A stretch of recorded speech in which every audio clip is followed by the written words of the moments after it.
guys, welcome to another episode of the Planeswalkers Pub. I'm your host, Aaron. I'm Eric. Howdy, it's RJ. Today, we're going to be talking about the rest of the spoiled cards from Theros Beyond Death. But before that, let's talk about our signature card. Yes, every episode of the Planeswalkers Pub will feature a signature card that may or may not relate to the episode's topic. Today's signature card is Torrent Elemental. Torrent Elemental costs 4 and a blue. It's a creature, Elemental, from Fate Reforged. It's a 3/5 with flying that says whenever Torrent Elemental attacks, tap all creatures defending player controls. Then you may pay 3 Golgari and put Torrent Elemental from exile onto the battlefield tapped. Activate this ability only anytime you could cast a sorcery. So this card is dope. For starters, the activated ability, you can't flash it in because it's technically an ability that you're activating, not actually casting anything. Tapping all your opponent's creatures is dope. Its base is unblockable, as well as all your other shit. Plus getting it back from exile. Yeah, so... Exile of all places. Like, that's supposed to be the out of the game. It literally used to be called put out of the game. Mm-hmm. The cool thing about this, or the interesting thing anyway, is that it can only go into a Sultai type of deck. One thing that actually brings up to mind is Tasigur, because he's exactly these colors, which is interesting. So you can basically just bring this back a million times. It's like, okay, cool, they murder it. Cool, I'm going to just reanimate it. Oh, I'm going to path to exile it. Cool, I'm just going to cast it from exile. Interesting that you chose Tasigur because my mind went straight to Muldrotha. You know, the deck that's revolved around bringing things back. Because technically, you can't get this out of the graveyard very easily unless you have you have to use another card to get this out of the graveyard. Yeah. It only gets itself out of exile. Unless you use actually Muldrotha or some of that sense, in which case, yeah, you can just recast it. Once again, the fact that it flies is kind of nice. Deals 3 damage, which is kind of like whatever's. But tapping out your opponent's everything is just so good. Because it means it's an alpha strike every time you're attacking with it. Why can't they put this in Naya so I can put it in Marisi? Because they like us. This brings me a question, though. When you were looking for this, did you see any other creatures that had similar effects? Like, is this a whole cycle or something? I don't know. On screen right now is a yes or a no. Probably, most likely a no. I just occasionally look up random cards. So, because the signature card of the day, it's supposed to be as random as humanly possible, and this is about as random as you can freaking get. So, no, I don't necessarily think there's actually a cycle or anything. We would have definitely heard about it if there's a cycle of creatures that just tap all your opponent's shit. Yeah, but a creature that can bring itself back from exile, that's not something to think about, considering how much Swords to Plowshares and Path to Exile run through the format. Sell the Wreckage, yeah, just the newer one from Modern Horizons. Winds of Abandon. Was it Modern Horizons or was it M20? That's Modern Horizons. Winds of Abandon was the Overload Path to Exile, right? Yeah. Mm-hmm. So, meh. It's these. Switching over to our main topic, we're finishing up the actual spoiler season from what we did last week by talking about the rest of the cards in the Theros Beyond Death. One thing, let's go to our immediate next thing, which is the Planeswalkers. Oko's back. No, Oko's not back. Oh. The Planeswalkers, which we actually forgot to mention last week, which, Planeswalkers Pub, that's kind of just, I don't know what happened. They weren't all out yet. That's true, because we had to mention the bigger one that actually just showed up, which is kind of interesting. So we do know that Elspeth obviously is kind of the main person for this whole entire set. Then they also have Ashiok, not Athreos, because... Oh, wow, you caught yourself. I'm proud, Aaron. I'm proud of you, too.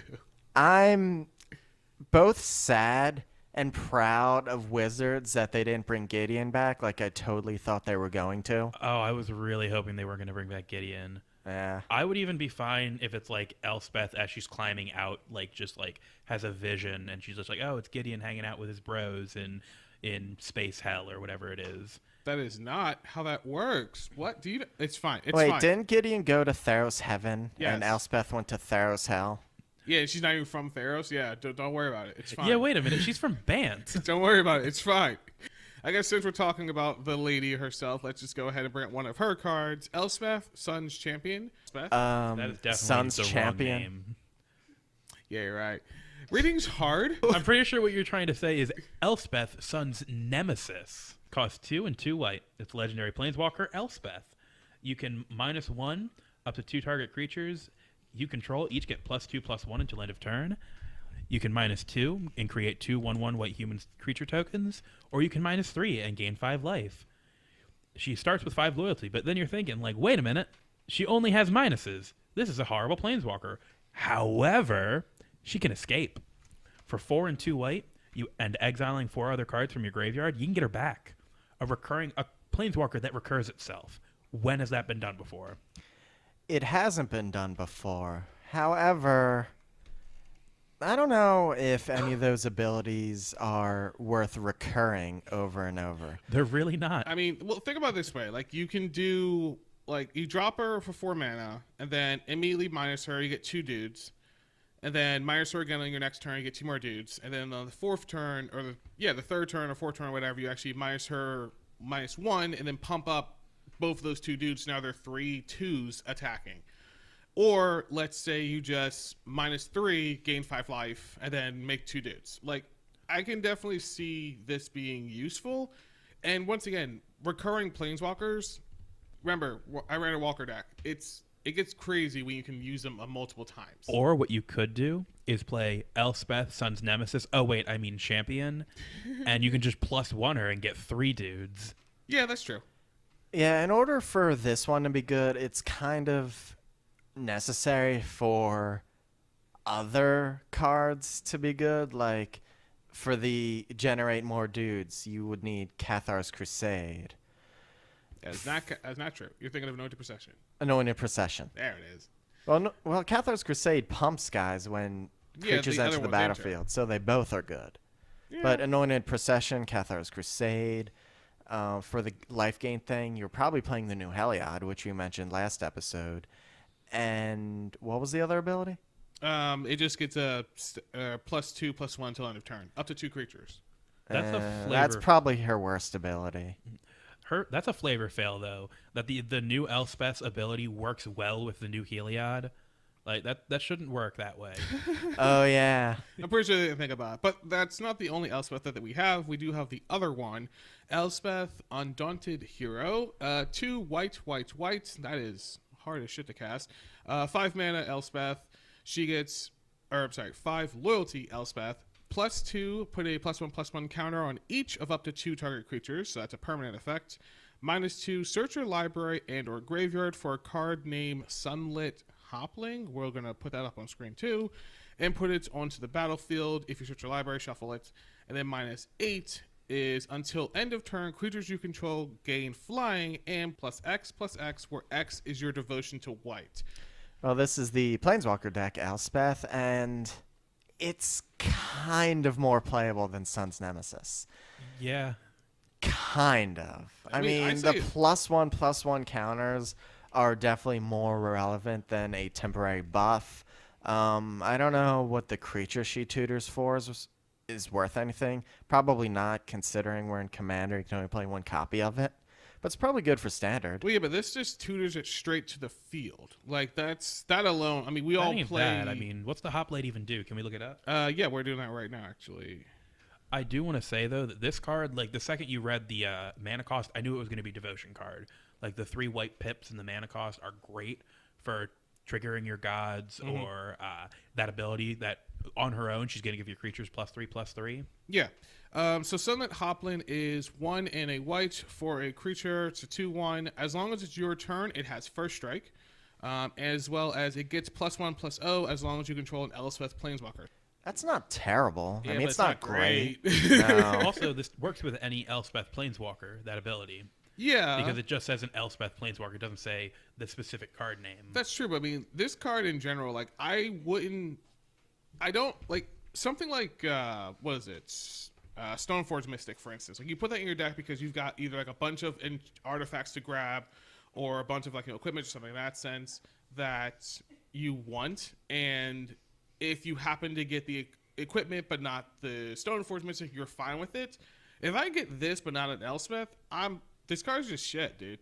Like, Yeah, that's definitely, well, it is standard build, and you gotta keep these things in mind for standard. It's also a Planeswalker deck card. The Yeah. Planeswalker decks are notoriously kind of meh. I mean, I like the ultimate of this. -8 is not that hard to get to when you're +2ing every turn.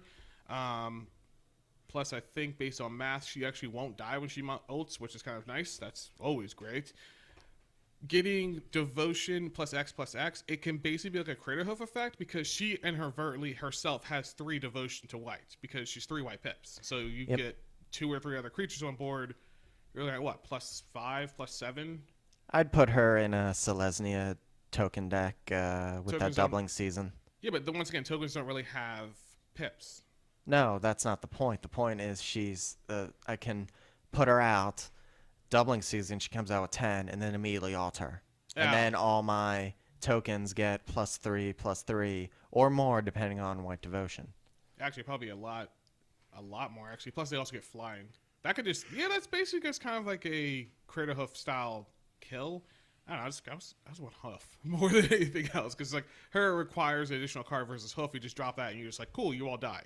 Can we also say that first effect is oddly green for a white card? Put a put a ++ counter on 2 creatures. Yeah, like that is such a green. Like you'd see that on any green Planeswalker, or any green card. I mean, but not it's necessarily. Actually, no. Green had- is temporary buffs. They're usually +4/+4, like with Giant Growth.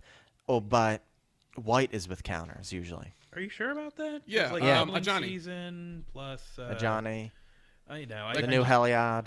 all the good doublers come in green. Well, that's because the green is also Green is all green about is a token. a plenty, That's the case. yeah. We didn't just get that though. Let's actually quickly jump over to Ashiok's. So we have Ashiok, Nightmare Muse, 3 blue and a black, 5 mana, 5 loyalty. I keep doing that. Ashiok +1 create a 2/3 blue and black nightmare creature token with when this creature attacks or blocks, each opponent exiles the top 2 cards of their library. So mill. -3 return target non-land permanent to its owner's hand. Then that player exiles a card from their hand. So it's like a weird bounce into a Thoughtseize. Wait, it bounces a card, then exiles a card from their hand? Yeah. Interesting. But they get to choose what they exile. But the point is that you're still bouncing something, and then it's like, okay, cool. Now you've got to exile something. So if they've only got 2 cards in hand, you bounce something. Now they've got 3 cards, and now have to exile. And it's bounce permanent? Yeah, non-land permanent. Okay. Yeah. If you can get their hand out of basically nothing, it's just like, cool, bounce this, discard, exile it. Thanks, GG, well played. And then the -7, which is probably the best thing on him, you may cast up to 3. Excuse me, sir. Ashiok is non-binary. I can't even come up with like a comeback for that. But I'm serious. Like I know, Ashiok is that's what literally. I'm saying. I can't even come back with a comeback. Ashiok It's is fine. a they. Anyway, the best ability that they have, you may cast up to 3 face-up cards your opponents own from exile without paying their mana cost. So It's an ultimate. How many? He can only +1, right? he can only +1, so you've got to do it. It's basically like it's a 2-turn clock, and then on the 3rd turn, then yeah, he actually can do it. Yeah, but then you need to actually. Wait, does the Nightmare need to connect or just attack? Blocks or attacks. Oh, that's way better than needing to have to do damage. So you just generate it and then throw it out. You don't even care if it lives or dies. Yeah. Because you're just going to make another one next turn. My recommendation actually is to generate it and then just use it as a blocker. Don't even attack with it. Yeah. This way, it just protects Ashiok to make sure that he can get up to. They can get up to his ultimate, and then when you ult, you're just casting whatever you want for free from your opponents who's been milling a bunch of stuff, up to 3 cards. Like, Yep. That's And the dangerous. more opponents you have, the more they've exiled from the Nightmare attacking or blocking. yep, which is kind of crazy. Yep. Not exactly Oko power level, but I think that one is definitely going to be the Planeswalker to watch from this set. Yeah, just because Mildex rejoice. Speaking of Oko, they printed Oko again, but this time he exiles for a +1. It's actually a +2. Yeah, right. We don't talk about Oko. There is also the other Ashiok from the dual deck, I believe, which is Ashiok's Sculpture of Fear. 4 and green. 4 blue black, For a 4 loyalty, +2, draw a card. Then each player puts the top 2 cards of their library into their graveyard, so everyone mills. -5, wow, that's okay. -5, put target creature card from a graveyard onto the battlefield under your control. So it's a reanimate for a -5, which you can do literally the second turn it comes out. And then -11, that is so much. Oh, that's why. Gain control of all creatures target opponent controls. This is never going to happen. But when it does, He starts with 5 loyalty. he starts with 4. So 4. you've got to. You can't even double. You can't even double season this. So you need 7 turns of just +1ing him over and over and over again in order to reach this. You're never going to do this. But when you do, you base this insurrection permanent. This doesn't say till end of turn. This just gains control of all of their creatures permanently. Okay, if you've got the time to 7 turn, get him to 11 loyalty, and he hasn't been attacked or killed or anything, you don't even need to take control of their permanents. You probably won a long time ago. Now you're just toying with them. Right. Well, there's the thing. It's not permanents. It's just creatures. But it's Creatures also one only. of those things that there is. Let's just put up Aminatou as well as. No. We're not putting Aminatou in this. You're not getting this in Commander. In Standard, maybe. This is never happening in Commander, Aaron. I would also Oh, like ye to of little say faith. that I have one word, or I have one word. I have 2 words to say to that, and that's homeward path. True. I'll give you that. But There goes your then- 7 turns. I just homeward path and got all my stuff But back. then there's also several other words. Let's just toss out Strip Mine. Let's just toss out Dust Bowl. Let's just toss out Wasteland. Before I ultimate Strip Mine, Wasteland, Dust Bowl. What you gonna do? Okay, this is becoming extremely convoluted. Okay, so here's the thing. Aaron. Here's the thing. You've got Aminatou on the field. He comes out on 4. You got Aminatou on the field. You put down Deep Glow Skate. That then will double his counters up to 8. You then flicker with Aminatou. That then doubles the counters up to 16. Ults. That's not how that works. That is how that works. Deep Glow Skate, when it enters the battlefield, double the number of counters on any permanent you choose. Congratulations, you've constructed an extremely convoluted combo in order to make this work. I'm gonna So I check think mine. I just saw Santa going by because you're in Christmas land, my Oh, friend. no, the hell it's not, dog. It's freaking easy. What? That's easy. You're going to rebuild Aminatou to her full glory and put this Ashok in there, and then you're going to take all my stuff, right? I don't know. Some jerk off decided to rebuild freaking Gitrog, so whatever. I gotta be- Speaking of green cards that make me angry, let's talk about the new kid on the block, Kalik Destin's Hand. It's 2, a green and a white, which is interesting, for a 4 A loyalty. Selesnya Planeswalker. Not many of them. No. Well, I mean, there's A technically... Johnny was Selesnya for a while. Johnny is but- mono white. I don't care what anyone says. Like, And then he was dabbles. Boros. He was angry. Yeah, so he dabbles in like Uh, Selesnya, but like he's basically mono white. I I want know. his goth phase to get an Orzhov Ajani. I want to see. I don't want an Orzhov Johnny because Johnny's got a lot of broken shit. I want to see Azorius Ajani. Just he takes some blue mana for some reason. That's not how that works. Anyway, new kid on the block. Kalik is 4 loyalty Planeswalker +1. Look at the top 4 cards of your library. You may reveal an enchantment card from among them and put it into your hand. Put the rest into the bottom of your library. So it's kind of like the Narset ability from War of the Spark, except you're looking for specifically an enchantment, not just any non-land card. -3, exile target creature or enchantment you don't control until target enchantment you control leaves the battlefield. So this is kind of a weird O-ring effect where you're physically Every stealing enchantment something. is an O-ring. Basically. That is crazy. But here's the thing. You can put it underneath of one of your own enchantments. All of the gods are indestructible. O-ring isn't. That's the idea. Yeah. So that's just some crazy shenanigans. I personally love that. Can I read it real quick? Well, here there's also Exile their god It's something and make your god the enchantment that has to be removed. I do also like the fact that it just creature or enchantments. You can grab one of their gods. You can grab just annoying creatures, something in that sense. However, if you do touch their commander, they can just put it back into the command zones. Keep that in mind. I like the fact that if you have multiple enchantments on the field, like you have multiple gods, just a general, like, you know, I've got Risic Study and I don't know, something else or whatever. you can actually put a bunch of different things in there, a bunch of different enchantments, so they have to actually pick and choose, okay, what do I want back right now?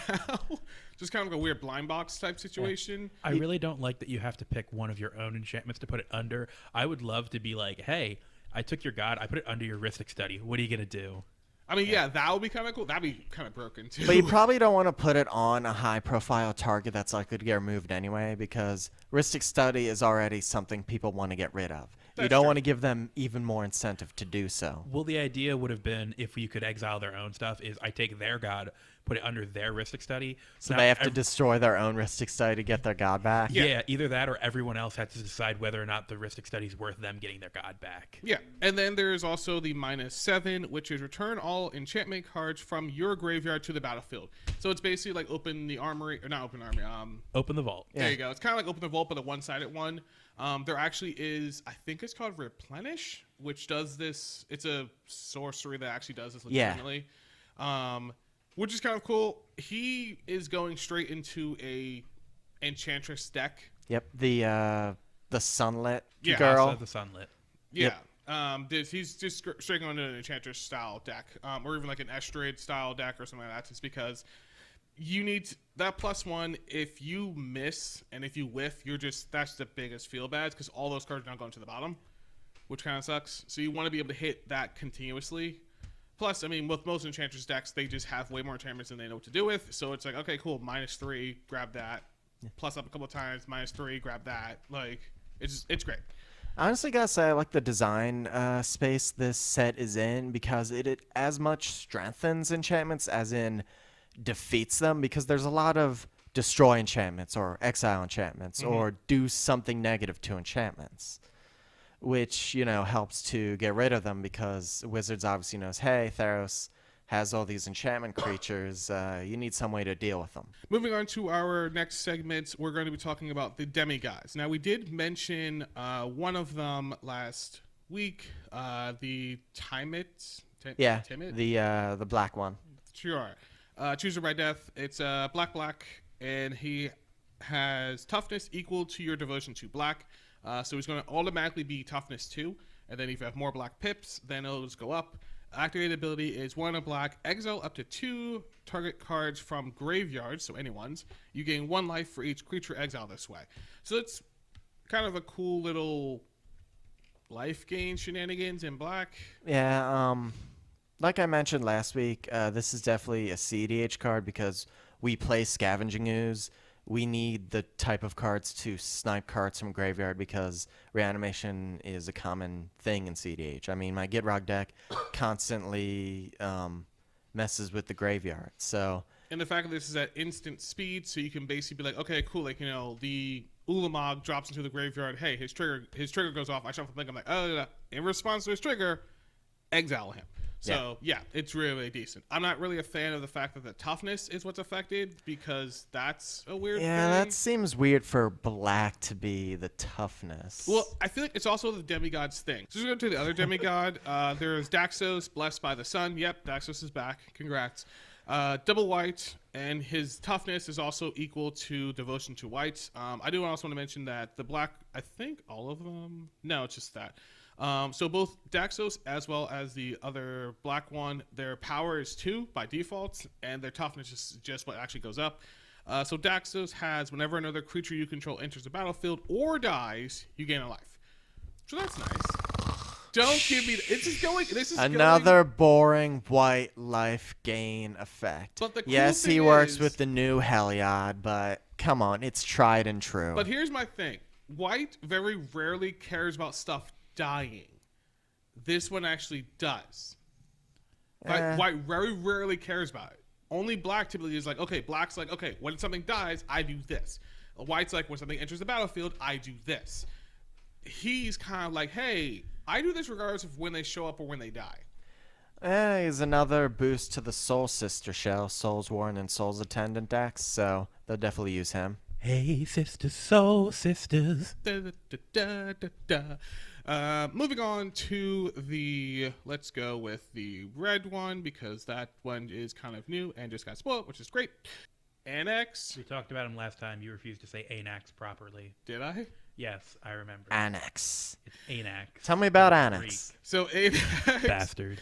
Anax hardened in the Forge. 1 red for a demigod. His devotion, his power is equal to your devotion to red. This is a lot more. This Okay, is that's better. more relevant. And his toughness is a static 3. Whenever he or another non-token creature you control dies, create a 1/1 Satyr. I do remember talking about this. Satyr creature token with this creature can't block, but actually that's kind of it, which is really shit. Just this creature just can't block. That's really dumb. If the creature has power 4 or greater, create 2 of the tokens instead. So it's automatically going to start off with as a 2/3, and then you just get 2 more pips online, and now you're creating 2 whenever one of your guys dies. A red Token card that cares about death. That's interesting. But not even that. It's a red card that also creates tokens.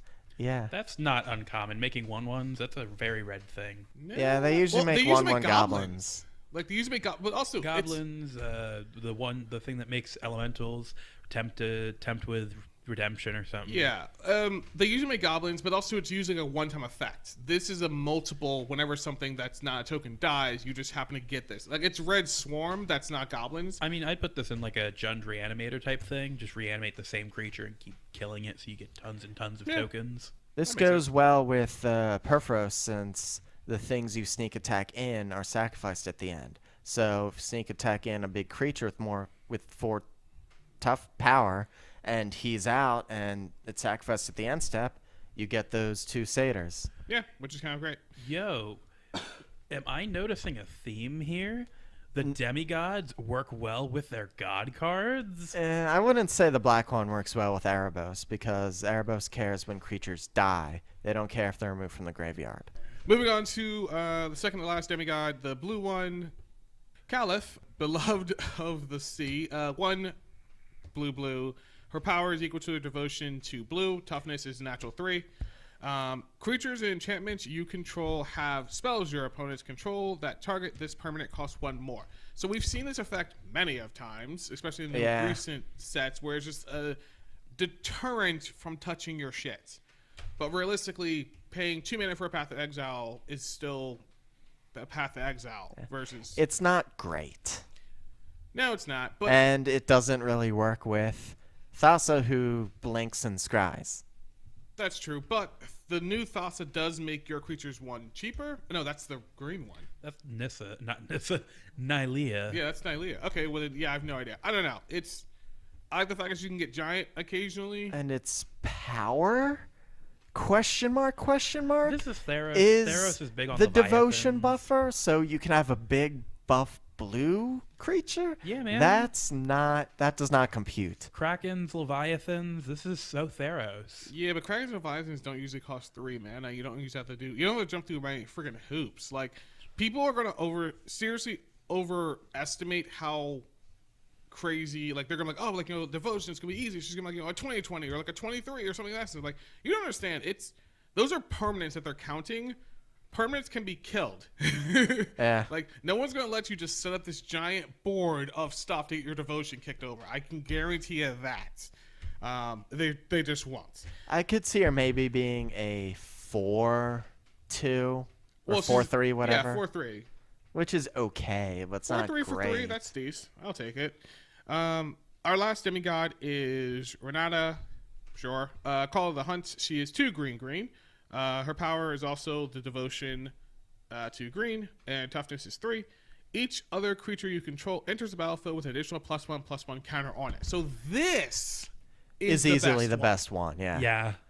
This is another abuser of Persist.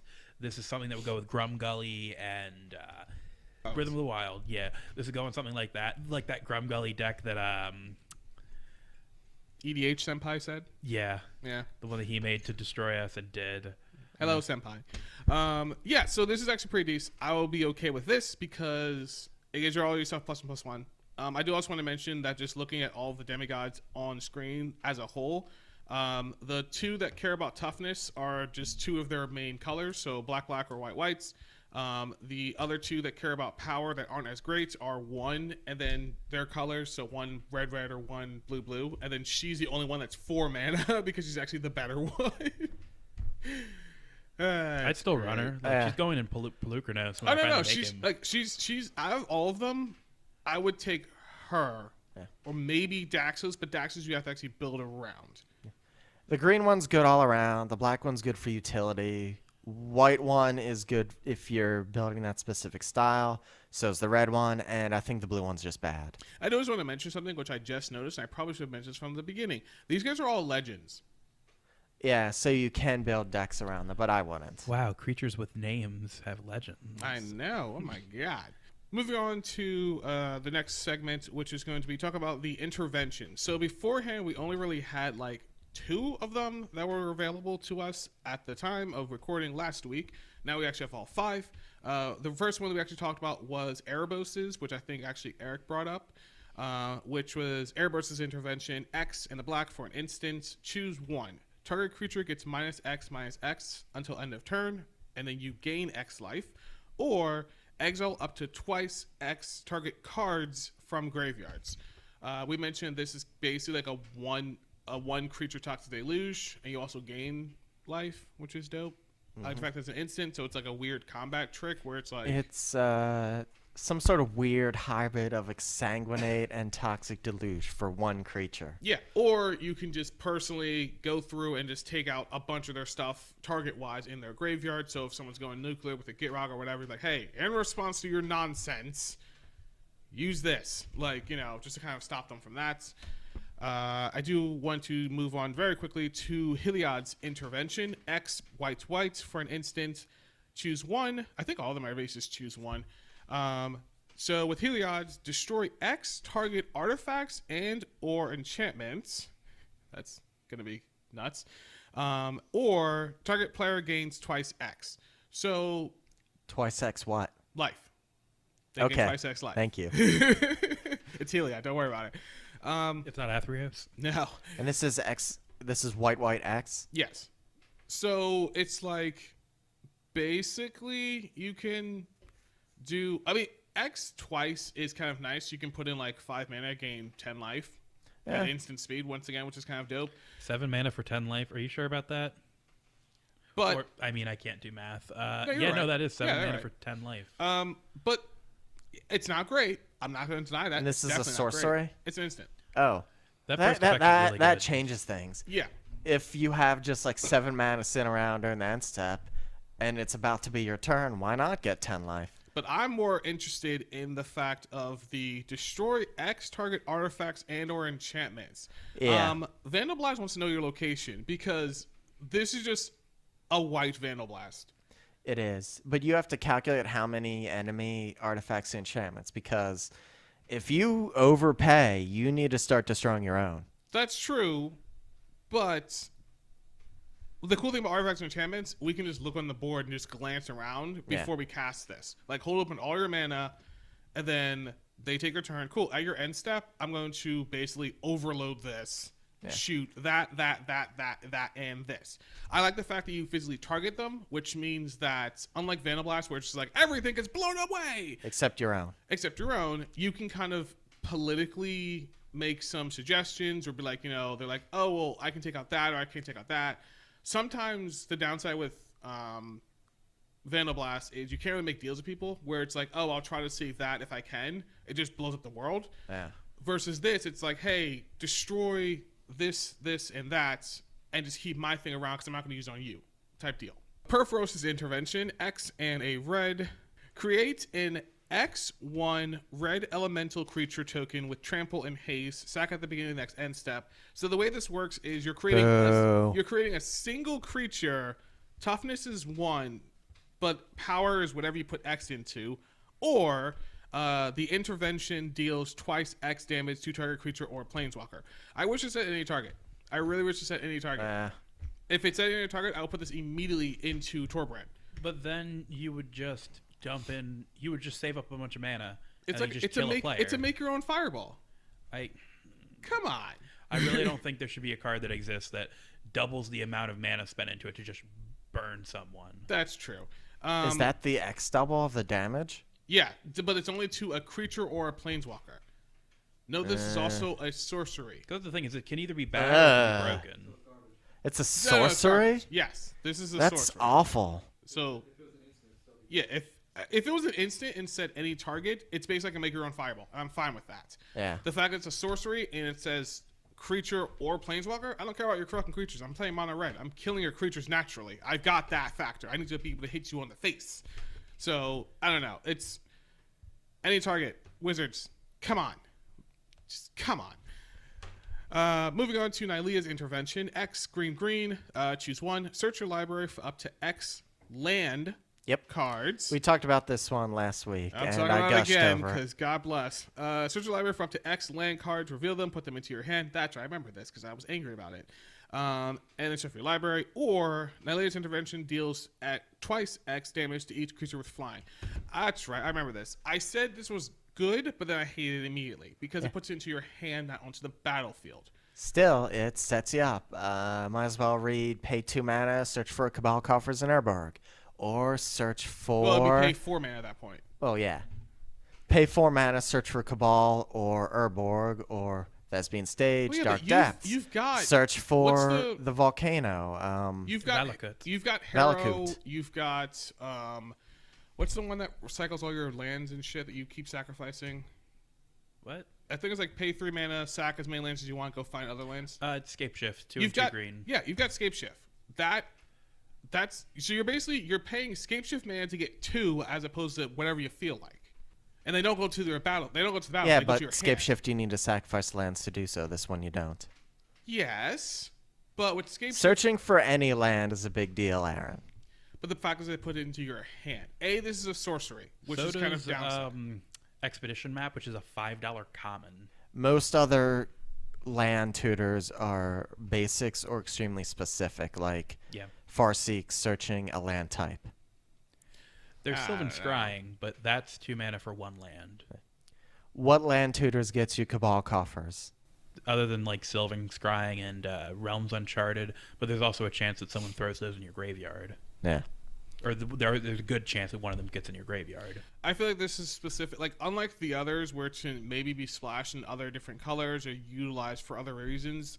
This specific one only goes into a Gitrog or a Lord Windgrace deck, or a Omnath deck, something that can abuse lands 110%. This doesn't go into every green deck. This doesn't really go into most things. Unless you're reaching for a specific combo like Dark Depths, Thespian Stage, or Urborg But once Cabal. again, there's too many other good things to go and we just mentioned like Harrow and a bunch of other stuff that can just go and grab those things if you need them desperately.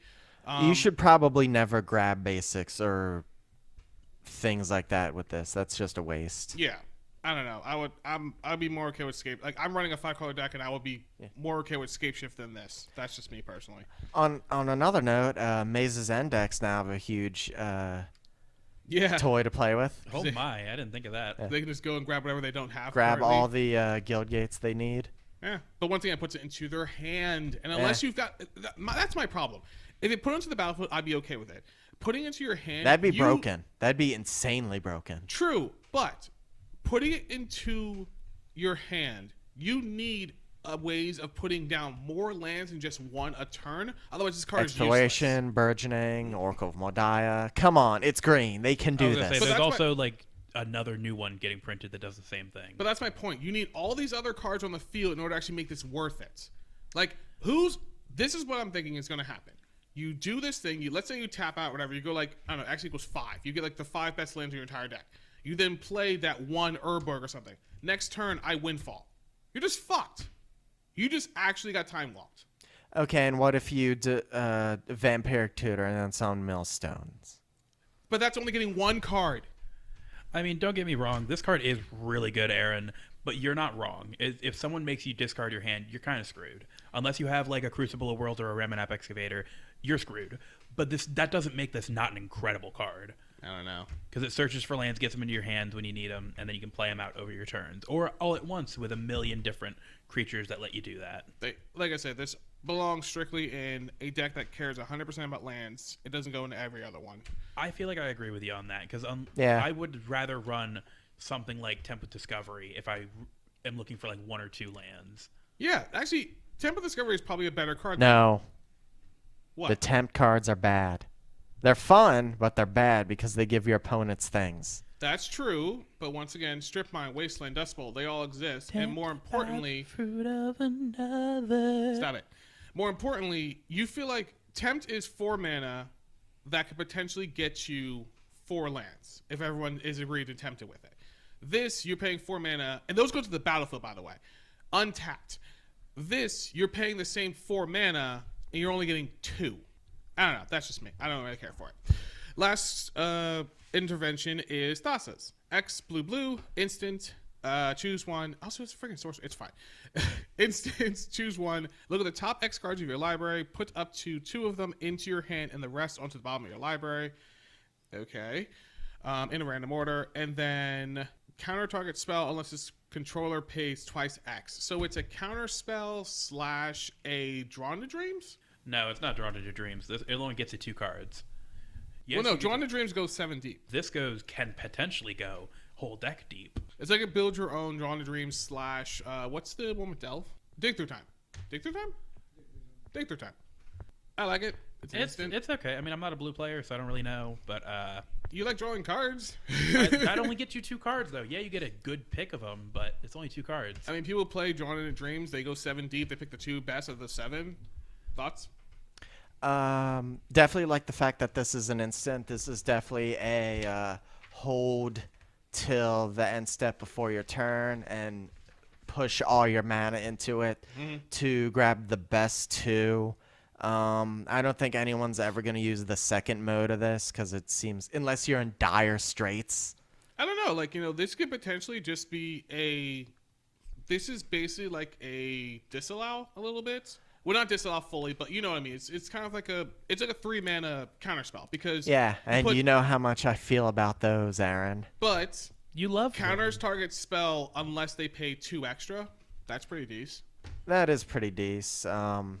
But again, if they have just a Soul Ring sitting around, they'd be like, "Oh, I tapped the Soul Ring," and then you've lost the Thassa's intervention, and then whatever you were trying to stop happens. I like this just because. I mean, a lot of these, we were actually reading them stuff. A lot of them, you're thinking in your head, I'm never using the other ability, so it's kind of a waste if I don't use this one to its full potential.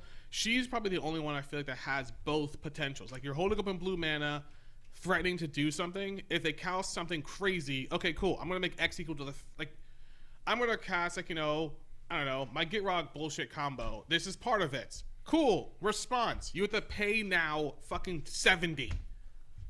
Or not even 70, that's such a waste, though, because in order to pay X to make it worth it that they can't play, you have to pay an absorbent amount of mana yourself. You would have to pay 5 I'd rather mana. drop a cancel, and I hate cancel. Here's my thing. Well, this spell, I get it, it's in dire straits, but also, you don't really need to pay that much. You just need to be aware of how much mana your opponent has open and how much they're willing to spend to keep this spell. 5 mana can't counter anything.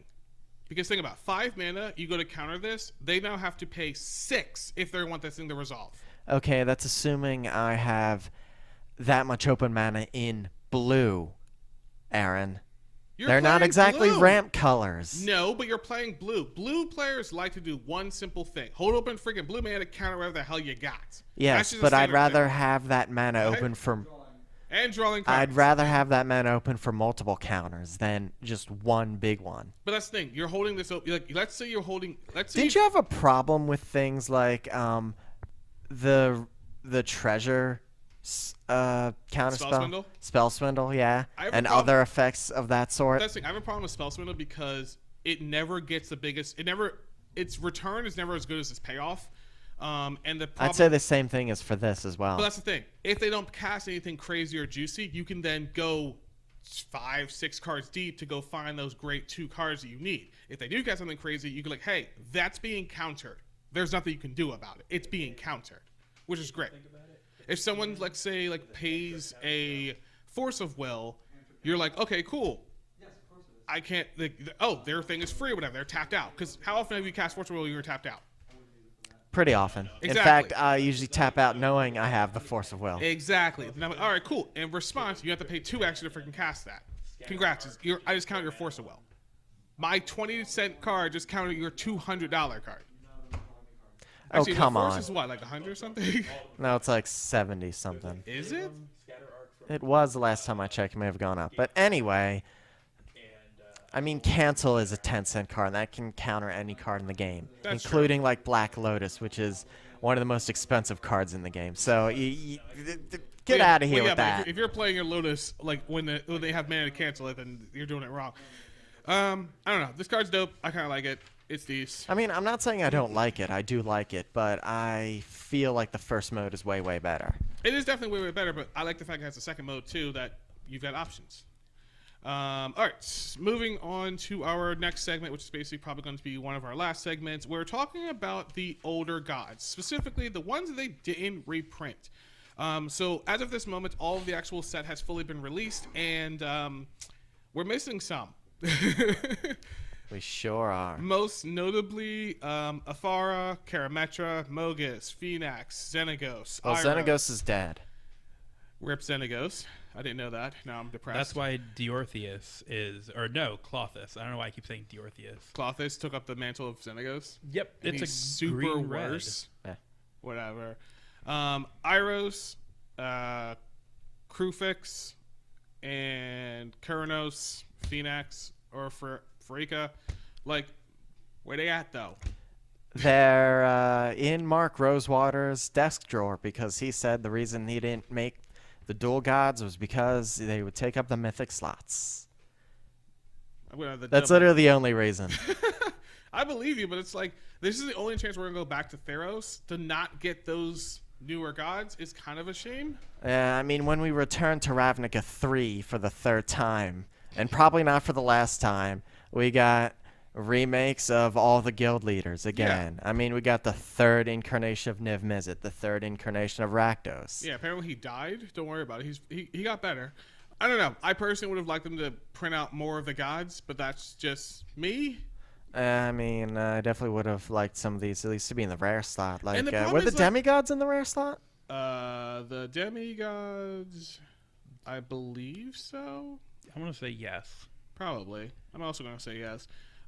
The thing is that I have a problem with is the fact that they're referenced on a bunch of different cards. You'll actually see, like, in the background, some of that sense, like, they're up on screen right now. Oh, not even just that. There's a new card that's supposed to be going to be really good in, like, the Rakdos sack stuff. It's like the Mogus' Slaughterer or something. Yeah, like, that's what I'm saying. They're referenced all over the place, but it's like, where are my gods at? Like, I guess if you're devotees of those gods, you just have to use the old versions. I guess, but I don't know. I would have liked to see. I mean, because think about it, like Atheros, mentioning Atheros officially this time. Atheros sure? Atheros got like a new printing. I mean, I dig that. But he was like, the buy a box promo. He was kind of outside the set, kind of. Sure. I think it's. I know that people are going to be like, okay, well, like, you know, story wise, this is the reason why they couldn't mention all the gods, because it was more focused around like Elspeth and Hel and doing all that fun stuff and bringing stuff back and yada yada yada. I don't know. That's just my personal opinion. Let's jump over to our last segment. Basically, we're just kind of rapid fire, talking about just the cards that we are interested in. Something I think that definitely bears mentioning are the Giants, the Titans. Are they only printing those two? Because I was really hoping for a full cycle. Only those two. They're essentially like the Titans from Greek myth. The Rakdos one is Kroxa, Titan of Death's Hunger. He's a black and a red. Legendary creature, Elder Giant. When he enters the battlefield, sacrifice it unless it escaped. Whenever he enters the battlefield or attacks, each opponent discards a card. Then each opponent who didn't discard a non-land card this way loses 3 life. Yeah. And he escapes for black, red. Exile 5 other cards from your graveyard. Oh, 5. Jesus Christ. I really want to make Elder Tribal. I want to know if that's a thing I can do. I mean, Elder Dragon, Elder Dinosaur, Elder Giant. Technically, there's gonna be a number. There's gonna be a number on screen right now. I don't think there's actually enough to make it a full-fledged deck. There might be enough for like a standard deck. Neither are there enough satyrs, but they printed a satyr tribal card. Well, yeah, but there are a couple of satyrs scattered throughout, but they're not very good. They're not good, nor are there many of them. Before this set, there were 17. That's including the legends from this set, so there's probably like 20. That's the thing. I think well, that demigod makes satyrs. I think there's even less than There's even less there's even less elders. There is, however, this new elder, Uron, Titan of Nature's Wrath, 1 green and a blue. Has the same type of text. If it enters the battlefield and wasn't sacrificed it unless it escaped. Escapes for green, green, blue, blue. It's a 6/6. And when it enters the battlefield or attacks, you gain 3 life and draw a card. Then you may put a land card from your hand onto the battlefield. So it's basically Chulane. Yeah, it's basically Chulane. But worse. And Growth Spiral. So you can actually do some cool things because the enters the battlefield, sack unless it escapes, goes on the stack. You can manipulate that with Sundial of the Infinite. Just end the turn. The sacrifice trigger goes away and it stays on the field. I love Sundial of the Infinite and finding ways to abuse it. This is definitely a way to do it. You can put the Altar of Dementia, sacrifice it, mill 6 cards to yourself. You immediately can fuel the escape.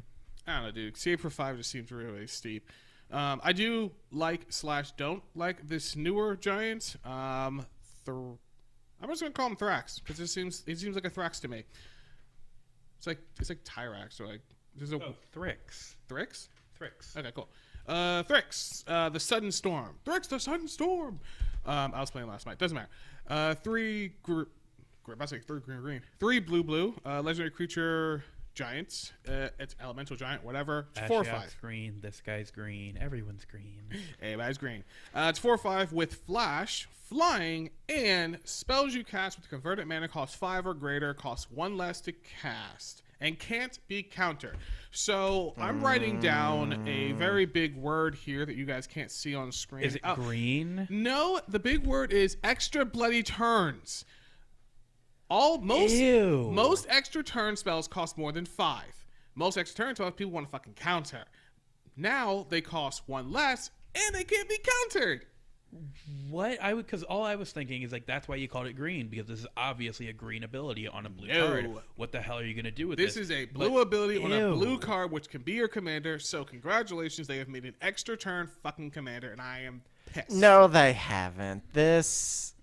Get out of here with that. Well, they did. What else are you casting? What's over 5 mana that you need to not be countered? First of all, I'm pretty sure Nexus of Fate and Beacon of Tomorrows are 4 mana. They are cards. not. Nexus of Fate is 5 mana. Yeah. There is a 4 mana one. I'm 95% sure. Yeah. I know time stretch is like... Yeah, most extra turn spells cost more than 5. Well, you know what this could also be meaning? I know it's not, but this could also be for Leviathans. Yeah. Because those are all more than 5, and that would make sense. But that's not great. That means you can... With the Leviathans, you would just... I mean, most of the Leviathans are actually blue, but you can go into, like...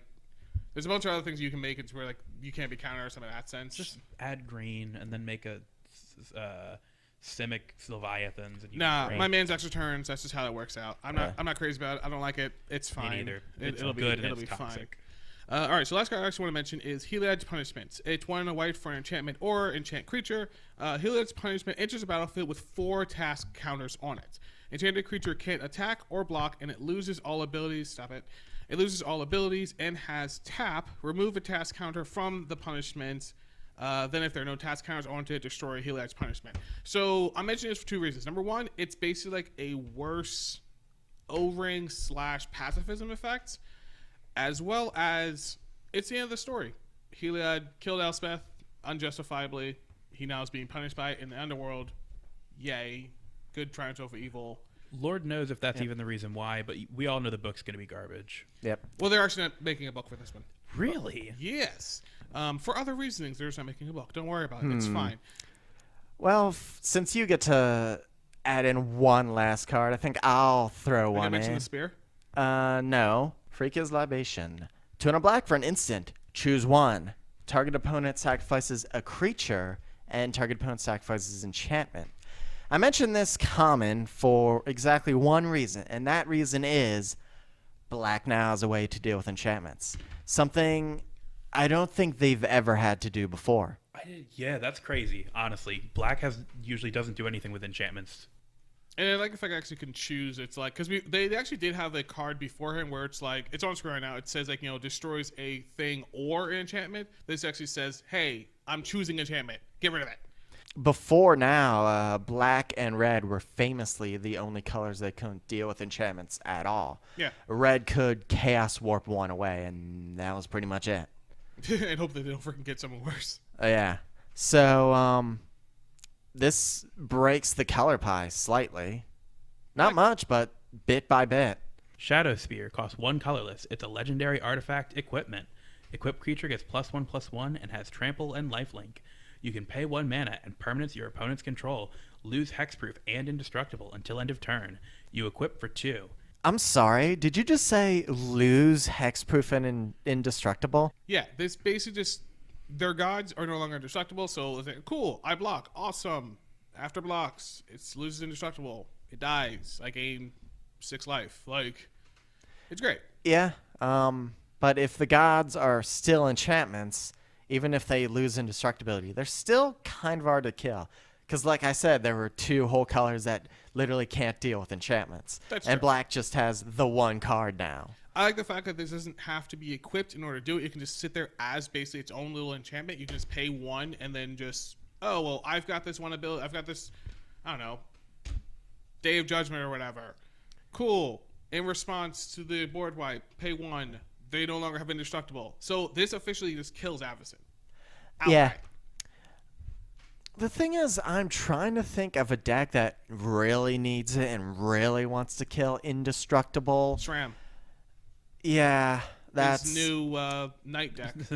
Voltrons. this is just This is another a now. Voltron card. This is the opposite. This is you want to fight oppose Voltron with this. No. Honestly, what I would use this for is literally just like the thing. Any Avacyn decks, anything that uses indestructibility, you just pay 1 and you board wipe. Yeah. Basically, this goes into my SRAM deck, his night decks, for the specific reason that it gives us 2 keywords that we always want: trample and lifelink, on 1 bloody card. It makes it so easy. And it equips for 2. And it costs for That's 2. true. And it costs 1. This is ridiculously cheap. Yeah, they definitely did this to counter the now going to be over prevalence of the gods. Yeah. Plus, once again, this just, I mean, I was versing someone last night or whatever, and I dropped Avacyn, and they basically couldn't do with it because it's indestructible. What you gonna do? Yeah. So this gets rid of hexproof and indestructible. So it's like, oh, well, I can't But do it. not Shroud. So your lightning greaves are safe. Yes. My boots. Yeah, but the creature that's on it is dead. Not That with being- Shroud, it's not. All that being said, we're really excited about this newer set. Hopefully, we are playing with the pre-release or something in that sense. Let us know in the comments what you guys think. But before we say that, we have to go over to last call. Last call. You don't have to go home, but you can't stay here. All right, so final thoughts and a question to the people listening is, what do you think about the cards? How excited are you about Theros? Are you sick of Theros at this point and want to go just straight to the lair of the behemoths? I kind of do. I kind of do too. I like Theros. It's I don't know. I'm a little angry that they didn't reprint some of the older gods. I would have been nice to see like another Mogus or something, but that's just because I like Mogus. I definitely think this set had a lot for us Commander players, though. I mean, I know 2020 is the year of Commander, but I didn't expect Theros to start it off. Yeah, which is really, really great. I want to however, thank all of our newer subscribers. You guys are awesome. Thank you for subscribing, everything in that sense. Your name's rolling up on screen right now. Or have been at the very least. So you guys are great. We're at like 89-ish or something currently. We are working on some secret tech, which I'm not going to mention now, but I figured out the plan. I figured it out. Just leaving it at that. I've also figured out the fact that you guys like to buy cards, so you should help us out by going over to tcgplayer.com. In the description box below is our affiliate link that will link you over to TCG Player, and you're going to be buying cards anyway, so want to help the channel at the same time. I also want to thank our lovely channel advisors, Pope and Chris, and the guys over at AU. You guys are awesome, as well as EDH Senpai. He knows what he did. He knows what he did. So, see you guys in the next episode.